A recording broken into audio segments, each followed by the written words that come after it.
వేడిమి కలిగి మండుచున్న ఆ అగ్ని గుండములో వేయుడని ఆజ్ఞ ఇచ్చెను.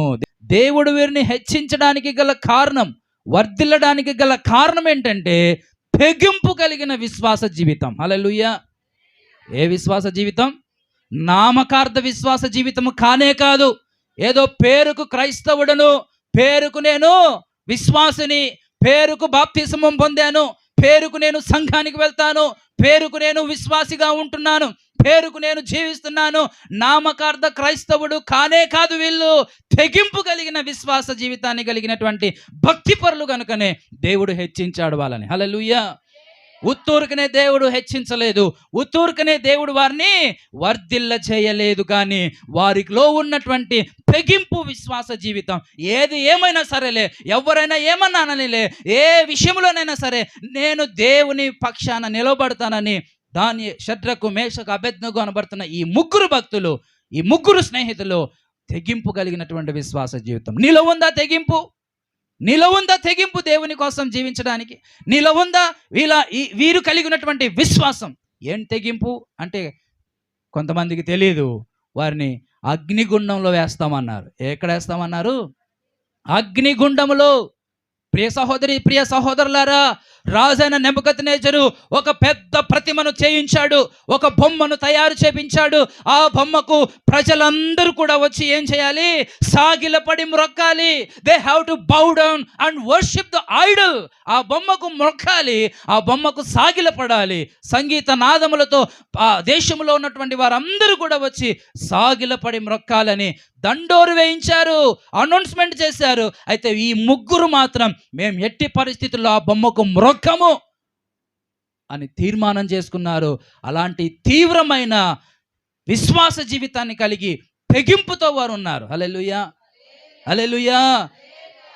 ఈ రోజుల్లో క్రైస్తవులు దేవుని మందిర బంధువులకు భయపడతారు, మనుషులకు భయపడతారు, కుటుంబ సభ్యులకు భయపడతారు. వీళ్ళు ఏకంగా రాజ్యాన్ని పరిపాలిస్తున్న శక్తివంతమైన రాజు, కింగ్ ఆఫ్ బాబిలోన్ నెబుకద్నెజరుకే భయపడలేదు. నువ్వెవడ్రా కొన్కిస్కా అన్నట్టుగా మేము మొక్కము, మేము సాగిలపడము, మేము ఆరాధించే దేవుడు మాకున్నాడు, ఆయనను తప్ప మేము ఏ బొమ్మకు కూడా మొక్కమని తీవ్రమైన, ప్రత్యేకమైన, శక్తివంతమైన రాజుకే చెప్పారు. ఓ రాజా, నీకు సమాధానం చెప్పవలసిన అవసరం మాకు లేదు.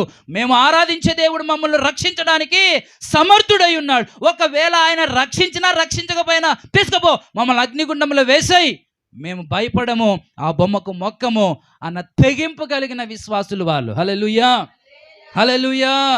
ఈనాడు తెగింపు లేదు క్రైస్తవుల్లో. ఈనాడు తెగింపు లేని క్రైస్తవ భక్తి నామకార్థంగా జీవిస్తున్నారు. ఏదో బతకాలంటే బతకాలి, ఏదో జీవించాలంటే జీవించాలి, ఏదో మందిరానికి పోవాలంటే పోవాలి, ఏదో చెయ్యాలంటే చెయ్యాలి. తెగింపు లేని క్రైస్తవులు ఈనాడు లేరు కనుకనే హెచ్చించబడట్లేదు, వర్ధిల్లబడట్లేదు. అన్నిటికీ సమయం ఉంటుంది, దేవునికి మాత్రం ఇవ్వడానికి ఏమీ తీవ్రత లేని, తెగింపు లేని, పిరికితనంతో ఉన్నటువంటి క్రైస్తవులు, పిరికివారు, పిరికితో ఉండి దేవునికి ఏమాత్రము స్థానం ఇవ్వనటువంటి క్రైస్తవులు ఎలా హెచ్చింపబడతారు? ఎలా వర్ధిల్లబడతారు? వారిని వర్ధిల్ల చేయడానికి, హెచ్చించడానికి వారేం ఆషామాసే విధంగా జీవించారా క్రైస్తవ జీవితాన్ని? అంటే అగ్నిగుండంలో 7 అంతలుగా పెంచాడు రాజు. కోపం వచ్చి, పెంచు, ఎంతైనా పెంచు, అంతకంటే 14 అంతలు పెంచుకో, మేం మాత్రం ఆ బొమ్మకు మ్రొక్కానంటే మ్రొక్కము. హల్లెలూయా. అలాంటి విశ్వాసం ఉందా నీలో? అలాంటి తెగింపు నీలో ఉందా? నీ బంధువులను ఎదిరించి నీవు దేవుని మందిరానికి రాగలవా తెగింపుతో? నీ స్నేహితులను ఎదిరించి నీవు దేవుని మందిరానికి వచ్చి దేవుని ఆరాధించగలవా? దేవుని మందిరానికి సమయానికి వచ్చే తెగింపు నీలో ఉందా? దేవుని మందిరానికి రావడానికి, దేవుని సన్నిధిలో కనబడడానికి, అది రాత్రైనా, అది పగలైనా, అది ఎండైనా, అనారోగ్యమైనా, బలహీనమైనా, అది ఎలాంటి పరిస్థితి అయినా నేను దేవుని మందిరానికి వెళ్తాను. ఈ చీకటి నన్ను ఆపలేదు, ఈ బంధువులు నన్ను ఆపలేరు, ఈ స్నేహితులు నన్ను ఆపలేరు, ఈ లోకము నన్ను ఆపలేదు, ఈ లోకంలో ఎవరు కూడా నన్ను దేవుని ఎత్తుకు వెళ్లకుండా, దేవుని ఆరాధించకుండా ఆపలేరు అన్న తీవ్రత నీలో ఉందా? ఓ క్రైస్తవుడా, ఓ క్రైస్తవ విశ్వాసి, ఎన్ని సంవత్సరాల నుంచి నీవు విశ్వాసిగా ఉంటున్నావు? ఎన్ని సంవత్సరాల నుంచి నువ్వు దేవుని మందిరంలో కనబడుతున్నావు? ఎన్ని సంవత్సరాలుగా నువ్వు దేవుని సన్నిధిలో ముందు కొనసాగుతున్నావు? ఇలాంటి షడ్రక్ మేషక్ అబేద్నెగోలు కలిగి ఉన్నటువంటి తీవ్రమైన లేకపోతే తెగింపు విశ్వాస జీవితం నీలో ఉందా? ఒకసారి పరీక్షించుకో. అంత్య దినాల్లో మనం ఉన్నాం. We are at the end days. When Jesus will come we do not know. ఆయన ఎప్పుడు వస్తాడో మనకు తెలియదు. నువ్వు సిద్ధంగా ఉంటేనే తప్ప, నువ్వు ఆషామాషిగా ఆటలాడుతూ ఉంటే విశ్వాసి, ఏమాత్రం కూడా దేవుని రాజ్యానికి చేరము. దేవుని రాజ్యానికి చేరాలంటే భక్తి చాలా ఉండాలి. హల్లెలూయా, హల్లెలూయా, హల్లెలూయా. దేవునికి స్తోత్రం కలుగును గాక.